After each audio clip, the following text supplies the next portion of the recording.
Okay, let's just get into it. We're going to talk about fighting in relationships. Yep. I'm not a big fan of fighting in relationships. I'm going to tell you that. But we do it. We have fights. We have arguments. Arguments, okay.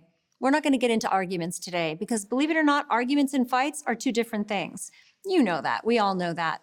The fights are when it gets ugly. The fights are when it's more escalated. And I want to just talk to you for just a minute or two about fighting fair. Now, there's tons of literature out there on fighting fair, and a lot of it is really good. So I'm hoping that after you watch this video, you're going to look it up more, and you'll look at some more comprehensive stuff that's really going to be helpful for you if you're struggling with fighting with your partner, your girlfriend, your boyfriend, even friends, and even family. But I want to kind of limit my talk, this quick talk, to love relationships. So here are some tips about fighting fair. First of all, when you know you're getting into the fight, if it starts to escalate, we want to try to breathe. We want to try to remember to breathe. Believe it or not, if you just try to breathe a little bit, that literally sends a message to your brain to calm your voice down. And so when we take the pitch down from yelling or from screaming, from screaming to yelling to a little bit raised voice, we might actually get back to just communicating at a neutral level or a moderate level, let's say. So breathing's really important. Another big key thing in fighting fair is saying, I feel like this when this happens.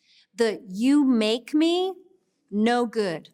The you make me, I'm gonna tell you, is one of the phrases that gets the fight going even worse. Sometimes the you make me phrase is the thing that causes a fight, right?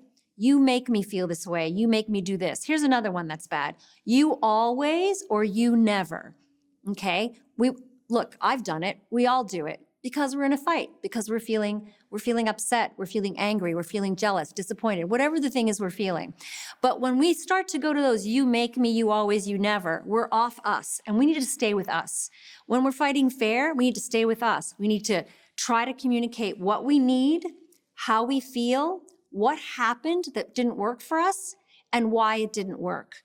In other words, we want to communicate.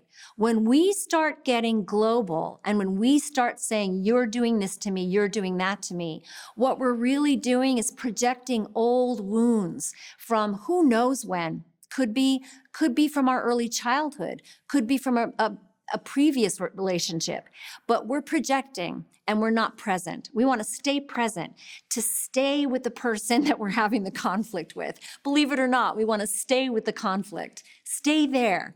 Stay with you and stay with him or stay with her.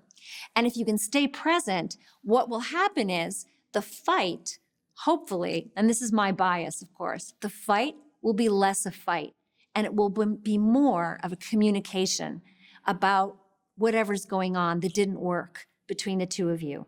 These are just a couple of little hints, but definitely check out the literature because there's a lot of it out there and a lot of it is really well written. And I wish you luck in your next conflict.